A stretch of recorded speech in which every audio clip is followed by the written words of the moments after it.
Assalamualaikum warahmatullahi wabarakatuh. Selamat Waalaikumsalam. sore. Ya. Bersama kita intervirtual. Ini intervirtual yang ke-6 kalinya yang kita lakukan. Minggu lalu kita bersama dengan Rektor UNM setelah dia terpilih dalam suasana COVID. Kali ini kita akan melakukan wawancara khusus dengan dokter bencana. Dokter dari Medan Bencana, Prof. Idrus Paturusi. Dia bukan cuma dokter. Yang menarik sebab beliau ini pernah menjadi pasien positif COVID-19. Nah, ini banyak dokter barangkali dan dia survivor, dia bertahan gitu. Jadi selain banyak menyelamatkan di Medan Bencana, kali ini dia betul-betul ada di Medan Bencana. Dia menjadi pasien, menjadi korban, bukan dokter gitu. Dia dokter yang diperiksa oleh dokter. Bergabung bersama kami nanti, Prof. Mungkin akan juga sebab kita akan dianu sedikit ada AS Kambi ini, alumni sastra Unhas, Prof. Kayaknya kita yang adu ijazahnya. Dia juga akan bertanya sedikit tentang buku Tak itu. Karena dia yang habis baca, habis baca nanti dia akan tanya dia juga. Sebenarnya kita sudah muat wawancara Tak dulu, Prof. 4 minggu lalu sebelum Ramadan di kita, tapi kayaknya akan berbeda ini karena lebih banyak ada banyak perkembangan baru tentang COVID ini. Terkait dengan pembatasan PSBB. Di tengah-tengah kita untuk diketahui ada juga beberapa wartawan kita yang meliput nantinya, ada 2 orang, ada fotografer juga, ada Fadli. Fadli ini akan berbicara di akhir, Prof, tentang pemirsa dia menjadi ODP, orang dalam pemantauan setelah meliput dulu Menteri Perhubungan dan Sekda Provinsi Sulsel yang dinyatakan positif karena dia berfoto dengan gubernur. Akhirnya dia kita isolasi juga, Prof, di April. Kita isolasi beliau. Ini dia akan cerita. Prof, kita bisa langsung mulai saja. Nanti kalau ada slide yang kita mau tampilkan, Prof. Ini kita mulai dulu ceritanya, Prof. Kenapa kita bisa kena COVID itu dari hasil lanuta? Di mana Ki? Apakah pada saat kita ada di rumah sakit jalan-jalan atau ke mall atau dari Jakarta atau gimana, Prof? Coba bisa diceritakan dulu awalnya mungkin. Jadi begini, barangkali sudah tahu apa itu istilah OTG, orang tanpa gejala, kan? Jadi saya itu pada tanggal 24 Maret, saya membawa sumbangan dari Semen Tonasa berupa APD lengkap. Sebagai komisaris di Tonasa, Prof. Dalam kapasitas. Itu ada sumbangan dari itu, saya pikir ya oke lah, karena itu kan masih minggu-minggu pertama ya, baru mulailah kita. Tapi sebelum itu, saya memang gelisah karena kita punya kasus di Makassar itu cuma 2. Kenapa 2? Karena kan swab-nya, spesimennya dikirim ke Jakarta. Prof. Dikirim ke Jakarta, coba bayangkan, yang satu sudah meninggal, baru datang hasilnya. Jadi saya sampaikan Pak Gubernur, Pak Nurdin, Prof. Nurdin, bagaimana kita juga punya sarana. Akhirnya dibuatlah sarana itu. Dibuat sarana itu kerjasama Wahidin dengan Unhas. Prof. Nah, setelah itu ada, saya periksa. Ternyata saya yang pertama positif.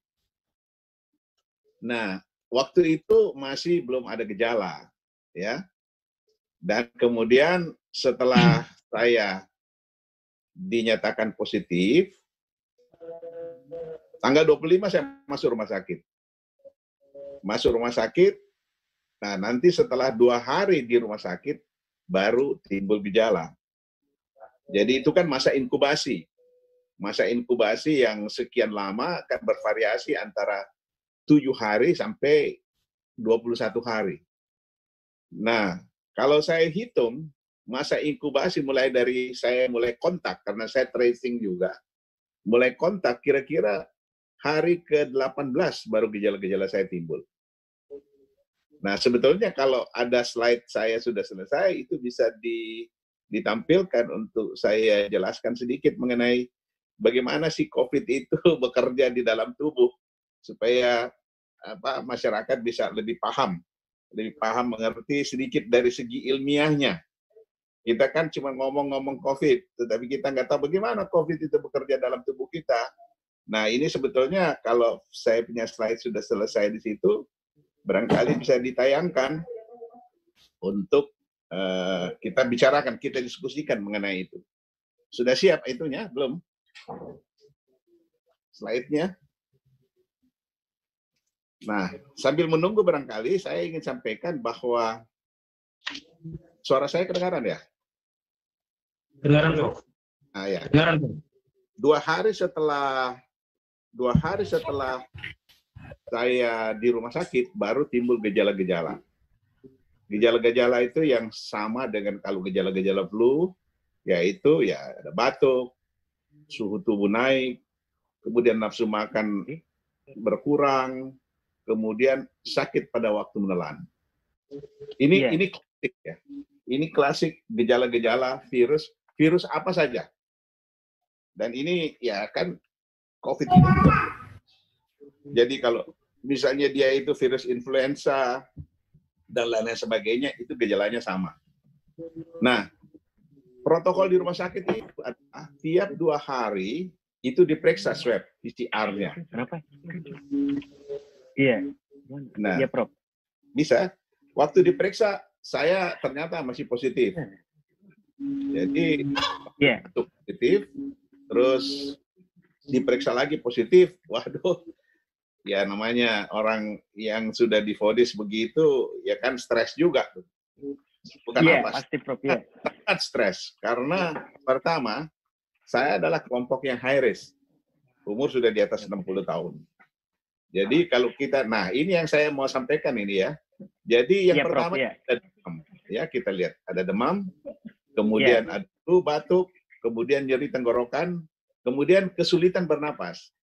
Yang saya mau garis bawahi di sini ini nyeri tenggorokan. Nyeri tenggorokan itu tidak sama dengan kalau faringitis. Faringitis biasa kan kita kalau infeksi kita punya kerongkongan, kalau kita menelan itu seperti ada batu yang di kerongkongan kita. Tapi kalau ini tidak di langit-langit kita. Jadi kalau kita di langit-langit di mana ini, Prof? Langit-langit di mulut kita ada kan langit-langit kita di gigi. Itu kalau kita tusuk kita punya lidah di bagian belakang, itu ada namanya palatum molar, ya. Langit-langit yang dekat kerongkongan, ya, di situ. Di situ yang mulai sakit. Nah, ini gejala-gejala yang cukup khas untuk orang-orang yang terkena virus COVID. Iya. Coba terus slide berikutnya. Ini, Prof? Iya. Ini. Ini adalah gambaran paru-paru. Jadi protokol sekarang, kalau kita masuk rumah sakit dicurigai, bukan dicurigai karena saya sudah positif ya, itu harus dilakukan CT scan paru-paru. Karena ini lebih jelas. Boleh lihat itu yang ada tanda panah kuning, itu adalah paru yang sudah dirusak oleh virus. Itu dirusak oleh virus, dan kalau banyak yang rusak, akhirnya hancur itu paru-paru, orang tidak bisa bernapas lagi. Nah, inilah yang kan bahwa orang harus masuk di ICU dan kemudian dipakai ventilator. Karena kalau ventilator, dia nggak bisa bernapas. Jadi ventilator itu adalah tekanan dari luar untuk kasih masuk oksigen. Nah, ini kalau sudah berat, ya, kalau sudah berat, dan ini prihatin juga karena yang kita punya pasien yang ada di Makassar ini, semua pasien yang masuk di ventilator, ya, tidak ada yang selamat, semuanya meninggal. Nah, ini. Cuman barangkali saya ingin ingatkan supaya masyarakat jangan terlalu takut. Karena kalau kita lihat angka kematian akibat COVID ini, memang kita di Indonesia cukup tinggi, antara 7-8%. Tapi berarti kalau 8%, kita masih ada kesempatan untuk hidup 92%. Ya. Jadi Prof. Kalau ada 92%, kemudian kita masuk yang di 8%, ya itu kan kita yang sial ya. Jadi Jadi ya, tetapi semuanya itu kan itu kehendak Allah Subhanahu Wa Taala kan, semuanya itu Iya, betul, Prof. yang Maha Kuasa. Dan saya bersyukur bahwa saya survive dalam hal ini. Slide berikutnya kita lihat. Iya, iya. Slide berikutnya. Ini, Prof. Ini, Ya. Prof. Iya. Jadi coba lihat, kalau kita lihat itu bercak-bercak semuanya sudah ada, ya. Dan kalau itu sudah ada, maka ini kita bisa, istilah kedokterannya itu prognosis. Prognosis itu artinya bahwa kemungkinan bagaimana keberlanjutan penyakit itu hubungkan dengan kerusakan yang ada di paru-paru. Kalau semakin banyak kerusakan di paru-paru, maka semakin sedikit kemungkinan untuk kita bisa survive. Nah, terus terang saya dengan teman-teman adik-adik di Rumah Sakit Unhas, kita sekarang bikin penelitian. Kita bikin penelitian, coba lihat semua, karena sekarang semua pasien itu kita kan SOP-nya. SOP-nya itu kita bikin CT scan, kemudian kita analisa. Mudah-mudahan kalau sudah selesai akan ada dalam bentuk tulisan untuk ya ini buat masyarakat, dan itu saya kira untuk dunia bahwa ya kita punya seperti itu. Nah, berita baik yang saya ingin sampaikan bahwa waktu saya melakukan penelitian ini ada 100 pasien yang kita rawat dan ada sekian 60 sekian hampir 70 pasien yang dengan positif, tidak ada satu pun yang meninggal. Semuanya hidup, termasuk saya. Semuanya samaan dengan dari semua kasus yang masuk di Rumah Sakit Unhas, selamat.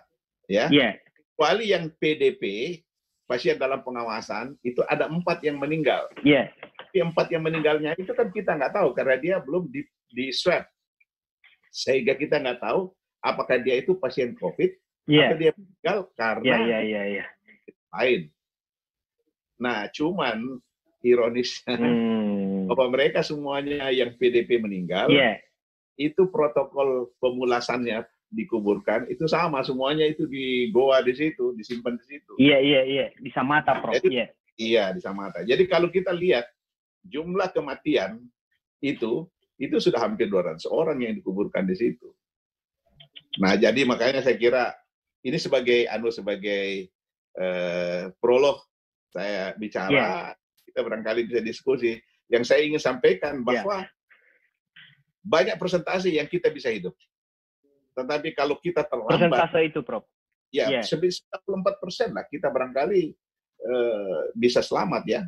Dan di sini coba lihat, ini ada edukasi ya yang saya kira sudah dikasih tahu. Kemudian ada bagaimana semakin cepat kita berobat, semakin kemungkinan sembuh semakin besar. Kemudian tata laksana, ya isolasi. Kemudian tata laksana tadi saya dengar bahwa ada yang ODP di isolasi, itu sudah jalan yang baik ya. Dan kemudian bagaimana transmisi, yaitu kita pakai masker dan seterusnya, physical distancing dan seterusnya.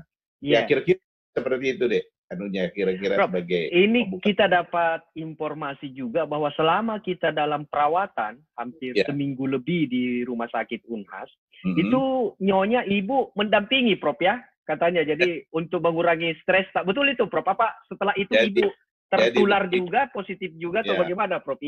Jadi saya waktu itu saya langsung ke rumah sakit. Waktu sudah mau masuk, karena ini namanya isolasi, itu kan kalau di isolasi tahulah, namanya juga isolasi, nggak boleh ada kontak mana-mana. Itu perawat-perawat semuanya pakai pakaian astronot. Karena kalau kita masuk di ruangan isolasi, itu kuman-kuman virus itu berterbangan di mana-mana itu. Ya kan? Iya, betul, Dan keluar aja banyak, apalagi kalau kita di ruangan isolasi. Jadi saya, kan istri saya, sudah biar saya masuk sendiri, nggak apa-apa, yuk pulang aja. Pulang aja, kan banyak anak-anak dulu. Tapi dia berkeras bahwa biar saya masuk. Waduh, untung juga. Karena kalau nggak ada, saya kira semua pasien COVID, kalau sudah di ruang isolasi, stresnya itu luar biasa. Jadi itu ibu ikuti protokoler juga, Prof, selama di dalam? Nah, ini yang dikatakan barangkali ini hidup semati ya suami istri. Siap mati, Prof. Karena waktu saya periksa, saya positif, dia negatif. Nah, jangan sampai masuk di sini nanti jadi positif lagi, positif juga. Ya tapi sudahlah. Dia bilang nggak usah, saya nggak usah pulang, saya masuk aja. Dan saya kira alhamdulillah itu saya kira salah satu faktor. Karena kalau kita stres itu imunitas kita menurun. Oh, ya. Itu catatan Itu dari sangat situ, menurun. Ya. Jadi kalau kita ya karena ya beliau ada di kamar, walaupun memang dia juga pakai APD di dalam kamar. Oh, iya. Juga. Itu. Iya. Nah, tetapi ya kira-kira itu salah satu yang bisa saya sembuh karena itu, dan kemudian ya kita berdoa bersama, sholat bersama dan seterusnya. Dan itu yang saya kira ya faktor lah, salah satu faktor. Informasi yang kita dapat, kita selama pemeriksaan Prof itu 4-3 kali uji swab ya, betul ya Prof ya? Iya, jadi saya 2 kali itu positif. Terus yang ketiga baru negatif. Kemudian yang 4 negatif, 2 kali negatif, baru kita dinyatakan sembuh pulang. Tapi kira-kira 2 minggu saya di rumah, anak saya kena lagi, Dr. Sultan. Nah, dokter, kita beritakan. Dokter, jadi dia kenanya di rumah sakit lah. Dia kena, terpaksa kita swab lagi, semuanya di swab lagi. Waduh. Dan alhamdulillah waktu saya masuk, itu kan memang protapnya. Kalau ada kontak, itu semuanya yang satu rumah diperiksa. Ya, orang yang kerja di rumah, apa segala macam, ponakan, anak, cucu, semua diperiksa. Dan alhamdulillah negatif. Waktu anak saya, Dr. Sultan juga masuk, periksa lagi semuanya negatif. Jadi, saya kira ini apa namanya, tingkah laku COVID ini juga kadang-kadang membingungkan. Kadang-kadang kita cuma statusnya OTG semua itu, Prof. OTG semua. OTG semua atau bergejala? Justru saya punya yang keluarga di rumah itu negatif semua. Padahal saya ada di rumah, anak saya juga ada di rumah. Jadi saya katakan bahwa unik perilaku daripada COVID itu, karena kadang-kadang kita cuma bersentuhan, kita langsung positif. Padahal ini setiap harinya kita sama-sama, dia justru negatif. Jadi ya seperti itulah kira-kira, sehingga saya penasaran, saya kasih tahu adik-adik yang di rumah sakit, ayo kita telitilah bagaimana profil itu sebetulnya. Mudah-mudahan ini kalau jadi, ini ada beberapa tulisan yang bisa kita itu penting sekali untuk publik itu, Prof. Yang publik ingin tahu juga ini sebenarnya, Prof, apakah gejala itu sama dengan influenza biasa kalau kita cukup minum Bodrex atau apa di kita, karena tidak ada gejala lendir apa tuh, gimana Prof anunya itu kita rasakan? Nah, itu pertanyaan baik ya. Jadi virus COVID itu virus lah. Semuanya corona sama, cuman ada ini corona, apa namanya COVID-19 lah ya. Nah, kalau kita mengatakan bahwa virus influenza itu semuanya gejalanya sama. Saya pernah mengatakan, kalau sama ya kita minum Bodrex, pasti sembuhlah setelah itu. Nah, cuman karena COVID ini belum kita ketahui obat apa yang sebetulnya, ya kita kan minum Bodrex karena virusnya masih ada, dia jalan terus. Nah, kalau kita itu kan sudah ada, jadi begitu kita ini ya nggak ada apa-apalah, kita minum dia hilang. Nah, jeleknya virus COVID ini karena dia bisa menjalar dari manusia ke manusia dan endingnya itu bisa fatal. Kalau orang influenza, biar barangkali tiap bulan 2 kali dia kena influenza, paling minum Bodrex, sembuh lagi, kerja lagi, olahraga lagi, dan seterusnya. Tapi kalau ini masih ada kemungkinan 8% itu innalillahi, ya, meninggal pasiennya. Dan yang paling orang takutkan sebetulnya kenapa? COVID itu mungkin orang terlalu paranoid dengan ini. Dan yang saya katakan kenapa saya stres sangat. Karena saya lihat orang yang masuk ke isolasi tidak akan dibesuk keluarga. Kalau kita meninggal, tidak ada yang antar kuburan. Coba bayangkan. Jadi saya waktu divonis seperti itu, saya jalan. Saya akan nggak mau lihat saya punya cucu kebetulan ada di rumah, dia cuma ngomong video call. Saya nggak, dia ada di rumah, saya nggak berani balik lihat mukanya gitu. La ilaha illallah. Karena apakah saya masih kembali ke rumah? Ya kan? Itu yang menggelayut di pertanyaan kita, kekhawatiran dia, Prof. Bikin kita pikiran macam-macam. Apa saya masih bisa kembali ya? Tapi adalah hikmahnya. Ya kita lebih mendalami doa, mendalami ingat Tuhan. Kadang-kadang kalau kita dikusil-kesulitan, barulah kita seperti itu ya kan.